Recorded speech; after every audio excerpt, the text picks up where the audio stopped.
I'm Kelly Feniger. I'm the Educational Services Coordinator at WBGU Public Media. We are located in Bowling Green, Ohio. We are a university licensed television station, and we serve 19 counties of Northwest Ohio with our educational programming and resources. So that includes our over-the-air services with our children's programming and our programming for adults and all in between, and then our digital resources. So I'm going to be sharing our digital resources with you today. And Tiffin, Seneca County, you're right in the middle of our viewing area. So happy to be with you today. And like I mentioned before, I am from Bowling Green, and I'm actually at home right now. So I'm doing this presentation from home, and I know that you're all in the classroom. And I just wanted to thank Roger, Judy, Tanya, and Rochelle from NWOET for inviting me to be a part of this presentation today. And I'm going to be sharing resources from PBS, but I'm also going to be sharing ways that you can connect back with NWOET so that they can further support you with your educational services needs and your educational tech needs. All right, so going back into my presentation mode here. This again is the link to the presentation. So if you wanted to take a screenshot of that with your phone or grab that link from the chat, you can go directly to this presentation if you want to, or just look at it later, save a copy of it. You can even use your telephone, I know it works on an iPhone, to open up your camera, point it at the QR code, and then it takes you straight to the website that is linked from the QR code. So that's another way to get at the resources. You can see I'm going to be talking about these three resources today. I have PBS Kids for Parents resources, the PBS Learning Media resources, and the PBS Kids resources. I'm going to show you some cool apps too. So the first thing I wanted to share with you is that we have a really nice PBS Kids for Parents website. Now, if you look at the website, you'll see that there are some resources at first glance for ages 2 to 8. So you may be thinking, you know, oh, I'm a middle school teacher. I'm not sure that this website's going to be very helpful to me.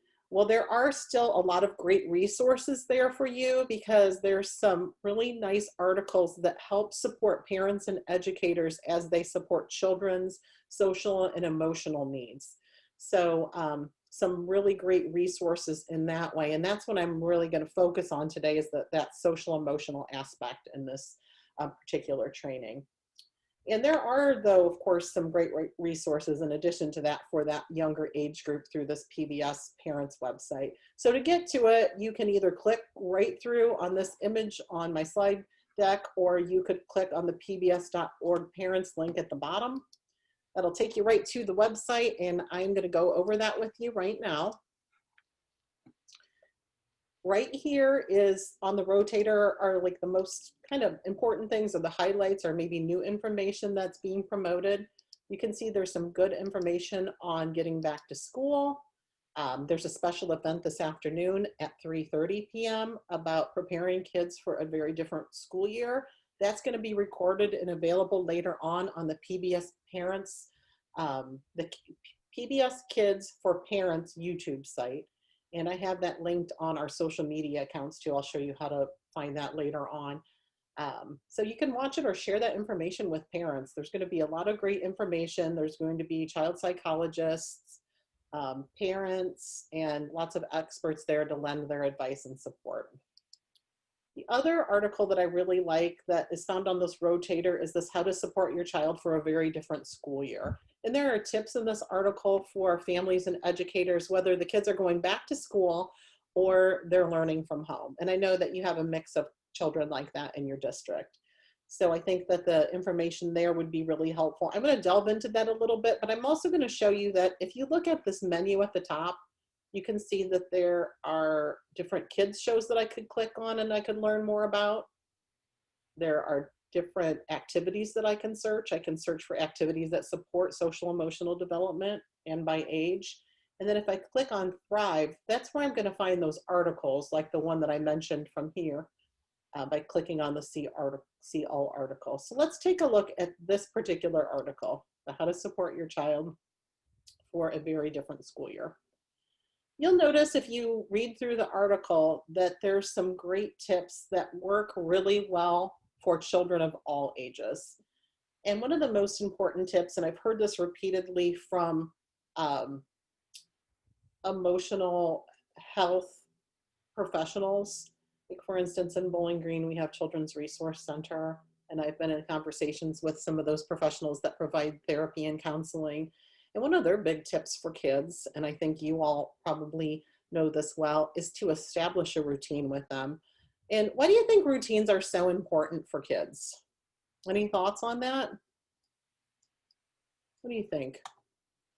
Why would it be important to establish a routine with kids? The kids of any age. Why would parents want to support that? Or why would you want to support a routine in your classroom? Just so they know what to expect. Yeah, and so like, what is knowing what to expect? How does that help a child's stress level? I think it brings it down. It makes them not be afraid and makes them feel safe. Exactly. So if you were going to something that was totally new to you and nobody told you what the agenda was for the day, you've never been there before, you're supposed to present, how would your anxiety level be? It probably would be pretty high, right? But if I gave you some idea of the schedule, if I let you know about what's going to happen, you're going to feel as an adult better. And kids are the same way, aren't they? They feel better when they know what's coming up. Now, they have to learn to be flexible in some ways, we all do, but having that foundation of routine really helps. And you might know that because you're all educators. You've taken child psychology and school psychology and understand child development, but parents don't necessarily have that kind of background. So it's great when we can share some of those important tips with them as well. And I think for even us as adults, having some kind of routine that we can stick with is really helpful to lower our stress levels, and then also for self-care. So whether that be like you start establishing an earlier bedtime, maybe you cut out the caffeine after 6 o'clock, whatever you've got to do, to keep yourself healthy and keep yourself in some sort of routine that's going to help you cope better with life's challenges. So what we have here in this article, does everybody still see the screen that I'm sharing? I'm scrolling down. There are a couple checklists that you can share with parents of young children. Now, if you're a 6th or 7th grade teacher, you might not want to share the checklist that has Daniel Tiger on it. I mean, you could if you wanted to, I suppose. Sometimes kids like kind of the animated, goofy, fun stuff. But if you wanted just to take the key points and maybe rewrite them a little bit to make them child appropriate, I think it'd be a great idea to share a back to school checklist with parents and kids. And I'm not just talking about which school supplies they need, like a checklist on what they can do to start the year out right socially and emotionally. And so I think you'll find that with this example. This is something that you could right click on. You could save it to your Google Drive. You could save this image. There's lots of ways you can share this. Again, for those of you that work with older kids, steal some of these ideas and modify them a little bit. Maybe it's not, I know my bedtime and how to get myself ready for bed. Maybe for the 7th grader is, I have a regular bedtime and I stick with it, or an earlier bedtime, or I shut off my electronics a half hour before bedtime, or whatever that would be. I like this for my 16-year-old. I have a special place at home to keep my backpack and supplies because I swear like his stuff is, you never know where that's going to be. And that causes him all kinds of stress in the morning. So even our teenagers need to sometimes be reminded about those kinds of things that help make their mornings a bit easier, right? And then there's some other things that I think are really helpful. So whether you use this checklist for young children, you modify it a little bit, is basically saying, for a little kid is, I know how to be a germ buster. I wash my hands with soap and water. I stay 6 feet apart from friends at school. I stay home when I'm feeling sick, and I put a mask on when I need to. Maybe for a teen that might look like, I'm gonna commit to being healthy and staying healthy this year, and this is what I'm gonna do. I'm gonna wash my hands regularly, I'm gonna keep some social distance to keep me and my friends safe. If I'm not feeling well, I'm gonna make sure that I stay home. I'm gonna wear my mask to protect myself and others, those kinds of things. And then finally, you have a really important tip here that I think that we all need to keep in mind, and parents too, is that my parents and I have created a weekly schedule that includes time for play when I get home. Why do you think that play part would be an important part of social emotional health right now? What does play do for kids? So play by definition is something that is freely chosen. Nobody told me to do it. I'm just doing it because it makes me feel happy, good, fulfilled. I enjoy it, right? So play could look a lot different for different people, right? So for an adult, play could be watching a favorite TV show. It could be listening to some music, going for a walk, calling up a friend to chat. For teens, it might look very similar to that as well. And we can give kids some of those ideas and help parents think about what they're going to do to help kids kind of de-stress and recharge their batteries. Now, if you have students that you're working with that are going to be learning from home, is anybody on this call going to be, I think they called them like a case manager? I don't know who the case managers at your school are for the online group. Are those primarily administrative people or are those teachers? I don't know if anybody can speak to that. But if you do, or if you know kids that are, oh, go ahead. Sorry. I have somebody that was. I just said I think it's going to be teachers. Okay. So if you have a friend that's going to be doing that, or if you're going to be doing that, or if you just know some kids that are learning online, there's also a My Learning at Home checklist that you could share with them. And that's talking about one thing that I think is important is, I mean, it's kind of like you as a teacher, you're thinking, of course you want to set up a study area, but maybe parents haven't thought about that. What does that look like? Do I have a special place to sit? Do I have the materials that I need? Can I pack those materials up and put them away when school time is over at home? Have I practiced using some of the apps or websites? What is my schedule going to look like? When am I going to be learning? When am I going to be playing? When's lunch? So establishing that routine for at home as well.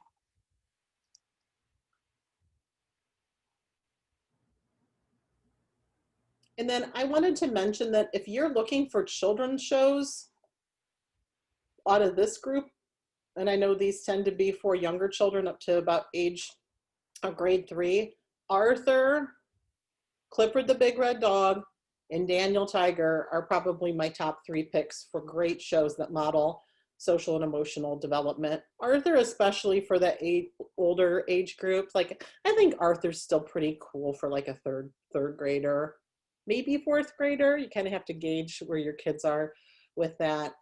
Clifford tends to be more of a show for like kindergarten, 1st, 2nd grade, even pre-K. And then Daniel Tiger tends to be something that preschoolers and toddlers really gravitate towards, but very young children still in kindergarten, or if you are working with some children that might have some special learning needs, the strategy songs and tips in Daniel Tiger may be very appropriate for them as well. So if you click on any of these from the shows, you can learn more about the shows and learn more about the resources that are available.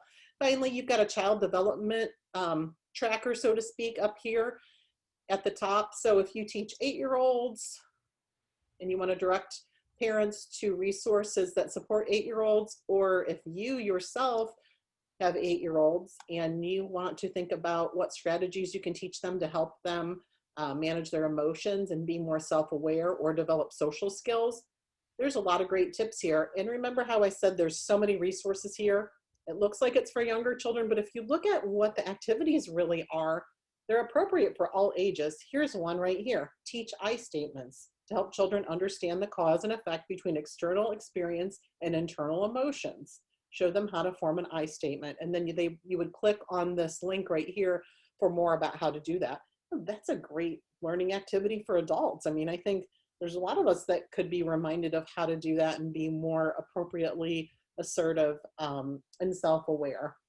And then practicing cognitive control, building self-confidence, a lot of great tips there. And then if you scroll down, some more age-appropriate activities for young children, and really some of them children of any age, and then some recommended articles. I want to highlight this craft that's here. It's called the You'll Feel Better jar. I think this is such a fun idea of something that you can do that's really concrete with kids. I can imagine even high school kids creating something like this, or even adults kind of making something. I don't know if it's like a decoupage thing or if they just decorate a container and make it their own and just have fun with it, because even adults and teens like to play as much as kids do, really. And having something that you could go to and think about, the practice of creating this is going to help kids and adults. If you wanted to do something like this along with the kids, think about what your strategies are for stress relief. So if you page down here, you can see that there's some videos that you can share with younger children about feeling sad and what you can do to feel better, and then some ideas on how you might create a feel better jar. So a feel better jar could have like some little slips of paper in it, or maybe some craft sticks with some things written on it of things that you're going to do to feel better. And even this is a good practice for adults. I mean, maybe you're going to write down what's in your self-care box or jar. What will that be? I mean, maybe you got a little piece, maybe you got a little candy bar in there. I mean, not too much of the bad food, but you know, a little treat in there for yourself when you're having a rough day. For kids, maybe it's blowing bubbles, singing a song, having a video call with a friend, teaching the kids some deep breathing and yoga, so they have that as a go-to. And I think just the process of us thinking about, okay, I'm not feeling great, I'm feeling bummed out, I'm feeling stressed, what's in my feel better jar? And for adults and teens, it might be more of a what's in my head, what's my feel better, what are my feel better strategies? And then, like I said, the act of actually creating something that they can look at and that's tangible can help them remember what those strategies might be. And I think it could be something fun. I've done something like this in a parenting class that I took. It was a really memorable activity for me, where I had like a stress reliever kit. I mean, it wasn't even really a kit. It was just a piece of paper where I wrote down what would be inside my kit. And then I could think about, well, what am I going to do when I'm stressed out? How do I take care of myself? So a couple ideas for you there. And now I am going to go on to a different resource because I have a lot to share with you. And I think I just closed my presentation, but no big deal. I'll just pop it right back up here from my Google Drive.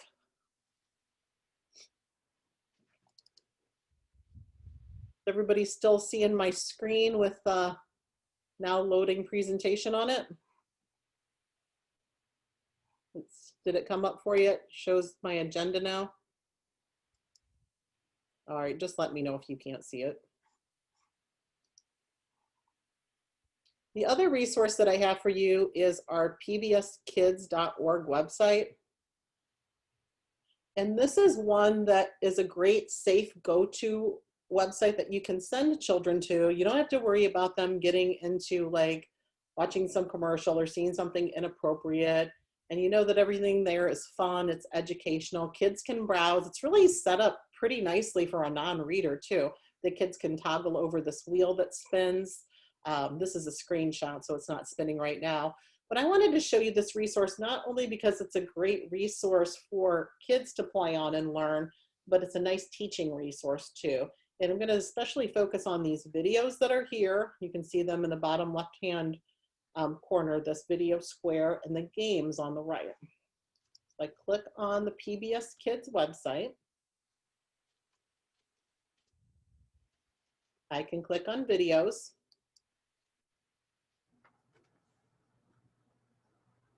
Get ready for PBS Kids and Daniel Tiger's Neighborhood special event. It's a beautiful day in my neighborhood. So much to do, so much to see. Okay, I am going to just pause that because this is a website that's meant to be very child-friendly. Videos will automatically begin to play, kind of keeps the play and the interaction moving for kids. So as an adult though, teacher who wants to select specific episodes to share with kids, instead of just kind of clicking on whatever like kids might do, they'll just follow whatever their interests are, which is great when they're playing. You might want to use this tool over here where you click on this little tab, drag it over. And remember I mentioned that Arthur was a really great children's program to share social and emotional learning from. You could click on Arthur's face. Let me just find him. There he is. And any of these that have the pink tag at the bottom or footer that says full episodes. Those are full episodes. This first one is about racism. It's, really interesting and important conversation that needs to be had with kids, and talking about, treating others fairly and standing up for people when you see something that's wrong, to see something, say something if, you're worried. And it's done in a very child appropriate way, which I really like. So Arthur's just one of those great programs that continues to bring up tough subjects in a child friendly way. There are shorter clips. So if you decided, I'm not sure if I have time to share a 13-minute or 20-minute video with my class, but I'd like to share something as a discussion starter, you could click on any of these three. There's one that's 1.5 minutes to 3.5 minute long video clips. This one is Arthur on racism, talk, listen, and act. And again, it's talking about it from a child appropriate place, and what children can do to be fair and equal, and to stand up to, in an appropriate child safe way. And then there's other things here that Arthur's just crazy and fun. Things about fear, jealousy, trying new things. There's a couple episodes on resilience, overcoming frustration. There's a character with autism, that's Arthur's friend, and Arthur kind of learns about how to be a good friend to him, and there's some really great strategies there as well. So those are all found at the pbskids.org website, and then can be found specifically by dragging this over and clicking on your favorite show and then selecting videos to watch. So it's a great way for you to preview videos before you share them with kids, and a great place to send families to. Going back to the pbskids.org resource, you could also click on games and say, yeah, that's fine. I'm going to have the kids play some games right now. It's going to be free choice time. You can let them choose whatever kinds of games they want to get into, or if you wanted to make it more content specific and you wanted kids to work on reading skills, you could preview and look at the reading games, for example, and then look at you still have a lot of choice here. You could even have kids choose what they'd like here, or you could select specific games that might meet educational needs that you have. Lot of good resources. Now I'm going to move on to talking about the apps. There are 25 plus free PBS Kids apps that cover all of the different content areas. There are a few paid apps. Most of them are free. The cool thing about the apps is once you download them, and once families download them, then they can play them offline. So I think that's just a really nice, helpful thing, especially if your Wi-Fi is spotty. Nice resource to have. So I've just put up some examples and some links to the web, or to the apps, which are really like web page shortcuts, right? Like mini games is what they are. And then you have the Daniel Tiger collection. So if you're working with pre-K kiddos, or some kiddos that maybe have some developmental needs, the Daniel Tiger for Parents strategy app is so great. Has a lot of quick strategy songs that kids can learn, so they can learn about calming down, making good choices, dealing with feelings of sadness, transitioning from one activity to the other. And there's even like some great songs on like potty training for kids that are still working on toilet training and some of those other issues. And then you have some games about sharing, like Curious George Fair Share is another one. Okay, so moving on. So for any age, the PBS Learning Media website is a treasure trove. There's 120,000 assets at the PBS Learning Media website for you as a teacher that you can share with your classes. You can share them to Google Classroom. You can share links to kids and parents. And there's just so much there that it's worth spending a little bit of time learning how to navigate it. So that's what I'm here to show you how to do today. So how many of you have heard of PBS Learning Media? Were any of you on the call with me yesterday when I talked about PBS Learning Media? I know I had 3 groups, and a couple of my groups were really large, so I didn't know if I had anybody in today's group from yesterday. Any of you on the call? Okay. Is that Todd? Todd, you were on the call yesterday. Okay, so you know a little bit about PBS Learning Media. And for the rest of you, I'm going to give you a quick preview of it. And then I'm going to be sharing with you the social and emotional assets that are available here. So basically, you can think of PBS Learning Media as a digital library of resources. I mean, it's not exactly open source because there are ownership or copyright materials there, but almost all of the resources, I'd say like 99.9% of those resources can be shared. They can even be altered, some of them. So it is a great resource for curriculum. Okay, so how do you get there? A couple ways to do it. You could type in, I'm going to open up an incognito window. And I'm just going to type in PBS Learning Media. And that's my first result. I'll click there. These resources come from different PBS stations across the country that have produced content. There's over 300 PBS stations in the United States. And it also comes from NASA, Library of Congress, NOAA. There are lots of different, Smithsonian, lots of different sources for these resources. Okay, so how do I find what I'm looking for? You could begin browsing on your own just to see what they have, but I would suggest signing up for an account, which is totally free. You're not going to get charged for anything. It just allows you to save and organize the materials that you like, and also allows you to use that Google Classroom integration feature where you can share assets directly to your Google Classroom. So if you have not signed up before, what I would do is go to the top right-hand corner, click on sign up, and you're going to sign up as a teacher. And I would suggest signing up through Google. So if you click on Google, then I would suggest using whatever email address, so it's going to be your Gmail address, that you are using to set up your Google Classroom account with. And that way you can pull your classes that you have established into PBS Learning Media and organize materials, share them back and forth. It'll be a nice integration for you.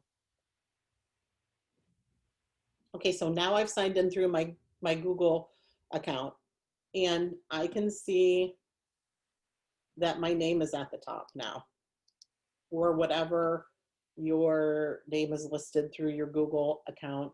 Your name's going to be up here at the top, or initials or what have you. Okay, so now I can start to browse and I can save materials and organize them. I'm just going to close this window and get back here to my regular page where I can share. Okay, so say I am a 6th grade history teacher, Rena. I am looking for, just kind of show you overall how to search this. I'm going to go with social studies, right? What's one topic that a 6th grade history teacher covers? You might have to help me out with this. What do you think we're going to cover? Are we going to do US history? Or is it going to be world history? Or what type of thing do you think we're going to be focused on? I don't know if anybody wants to chime in. Rena, can you hear me? Okay. So world history may be the topic. Okay, Todd, you're 6th grade too, that's right. Okay, so if I click on world history, then I can see on the left-hand side of the screen, I can search for resources from different eras. Maybe I want to teach my students about early civilizations. So if I click here, I can start to narrow down my search, and then I can click on 6th grade, and then I can find videos and resources, and I can even drill down further. And then if I like those resources, say I really like this resource, I can favorite it. It will be up here under my favorites. I could further organize it by clicking next to it. I could add it to a folder. If I don't have one that works already for this topic, I can create one. Probably want to have something more specific than world history, but that's an example. And now it's in my world history folder, and it's nice and organized that way. So going back to the main menu, I want to look for now social and emotional resources, because that's what this training is about specifically. So I could go up here under subjects, and I could click on health and physical education, or I could click on one of the subcategories, personal, mental, and emotional health, and get there. Or another way I could search is, you see these pictures and links in the middle of the screen. I could click on health and physical education here. That's just another way to go about it. I can also search for keywords in the search box, and if I put quotes around it, it limits the search a little bit. But just several different ways to search. Now, if you do go down here to search for the resources, notice that if I click anywhere right here, it will take me to this specific resource, this blood sugar rising resource. And I right now just want to browse the general resources. So I'm going to click that green header. So I can get there by clicking that green header to health and physical education, or I can go up here to subject and click on health and physical education. Now I'm going to click on personal, mental, and emotional health. And I've got 408 videos that have come up. I've got 7 interactive lessons, which are really great. Those are student self-paced lessons. They can type in answers. They can interact with the media. Some really fun stuff there. 26 interactives, which could include some games. There's some really cool Arthur ones that are there to help kids think about social skills, lesson plans. There's a lot. Yoga practices, deep breathing exercises. I'm going to pare it down to the mental, drill down. I'm going to click on mental and emotional health, and I'm looking specifically under that category for resources that support strategies for managing stress. So now I'm down to 22 videos. Now, if I want to get grade specific, say I'm looking for resources appropriate for 6th grade, I could do that, or I could click on 3rd grade or 2nd grade or 1st grade, and then I'm going to see those resources that are appropriate for that age group. So right now I'm just going to click on 6th grade, and now I've got videos, documents, some collections that are appropriate that I can browse. Well, I'm looking through here, and I like this video right here, the survival guide, how to handle stress, how to handle family stress. I think that's something that my teens would really enjoy. And because I already know that I know this video series. It's called Above the Noise. It's from KQED in San Francisco, and they put together a lot of really fun, modern videos for teens that they really respond to. This is about an 8-minute long video. I could watch it right here. I could preview it. I could download it if I wanted to. There's some support materials I can click on and look at. If I like this series and I see other videos over here, I can either click over here, or I can check out the Above the Noise collection series. I can favorite this. I can look at, on the left, it shows some subcategories, COVID-19 and Gen Z. Oh yeah, there's a video about social distancing, how to spot COVID misinformation, a lot of good stuff here. How will the coronavirus affect college, coping with uncertainty? So a lot of really great relevant information. You can see up here, I already added this collection to my favorites, but when you log in on your own account, you're probably not going to see it filled in until you favorite that asset, and then you'll be able to find it up here at the top right in your favorites section. And then you'll be able to assign it to a folder. So if I wanted to assign this Above the Noise resource that I like, the family stress video, I can click on that. I can add it to a folder. I already created a folder for my social emotional resources for grades 6 through 12. So I'll just click there. I'll add it. That might be a double because I think I've got that in there a couple times, but that's okay. Now, if I wanted to say I really like that resource, gosh, I really like this social distancing video. not only do I think maybe I want to favorite it, I think I'm going to share this with my Google Classroom. So this is how you would do that. Once you're logged in, you could share it by clicking where it says share to Google Classroom. That part's easy enough, right? Then from the drop-down menu, you choose the class you want to share it with. So I could do multiple classes if I wanted to, or it looks like maybe I can only do one at a time on this one, but you can change that once you get into Google Classroom. You can add more than one class. Then I want to create an assignment with it. So here I go, creating an assignment. I'm just broadening the window, opening that up a little bit by dragging the corner out, or I could probably use this feature at the top to expand. I can make it an ungraded assignment. I could make it worth, 10 points if I wanted to. You decide. I can have a due date. That's always really helpful to add due dates to your Google Classroom assignments, because then kids will have that on their calendar and they'll know when their homework assignment is due. You can categorize it in a topic. I'm going to put it under social emotional so that when I'm teaching, I know where those resources are. It helps you to be more organized and the kids to be more organized. I can write instructions here if I want to. Now, say I decided, I think I want to post this, but I want to spend some more time with it. Maybe I want to create a document in Google Classroom where kids can have their own Google Doc and they can respond and turn it in.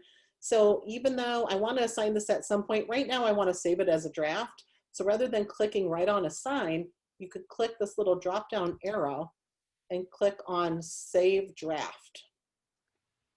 And then when you do that, you can view the classroom, allows you to view your classroom. And you can see I think this is my sixth session that I've taught today, and I've done this example a few times, so you can see all of my drafts.